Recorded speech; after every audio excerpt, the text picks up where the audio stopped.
I have a timeline of everything that happened the night of the Moscow murders.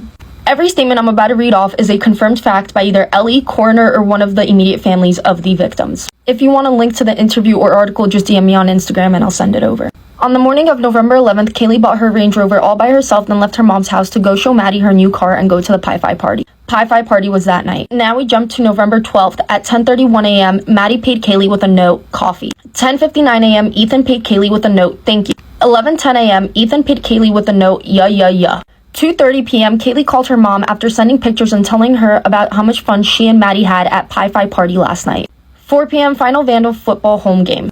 8 p.m., Ethan and Xana are at a fraternity party at Sigma Chi. 8:40 p.m., Ethan paid Jack K with a note, thanks. 9 p.m., Ethan and Xana leave the frat party. 10 p.m., Kelley and Maddie are at the corner club, according to Ellie.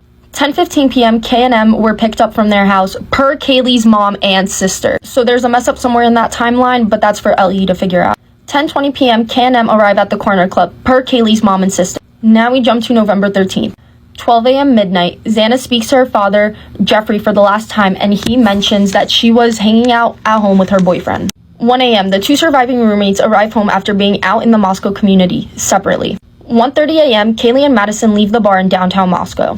1:40 a.m., Kelley and Maddie are seen on Twitch video stream at Grub Truck, appearing visibly happy. In an article with no time given, it stated that Kelley and Maddie got a ride home from a private party. At 1:45 a.m., Kelley called for an Uber per Kelley's mom and sister.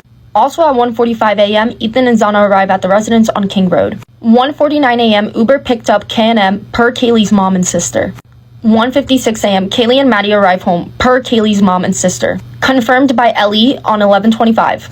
At 2 a.m., neighbors claim to go to sleep and haven't heard anything or seen anyone. Between 2:26 a.m. and 2:44 a.m., there was 6 phone calls made off of Kelley's phone to Jack D. 2:44, Maddie's first call to Jack D. Then there was a second call with no time. 2:50 a.m., officer in plainclothes and unmarked vehicle working alcohol enforcement spotted 3 males in parking lot. 2:52, Maddie's third call to Jack D, as well as Kelley's 7th and final call to Jack D.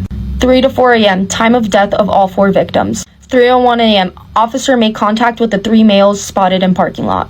3:32 a.m., the officers completed the alcohol offense in the area. Again, no time provided, friends arrive at the location. 11:45 a.m., neighbor leaves for work not seeing or hearing anything. 11:58 a.m., 911 call from inside the residence on one of the surviving roommates' cell phones requesting aid for an unconscious person. No time provided, police arrive on the scene and find a dog unharmed inside the residence. The dog was turned over to animal services and then released to a responsible party. 12 p.m., all 4 students pronounced dead. 5:30 p.m., the coroner arrives on scene.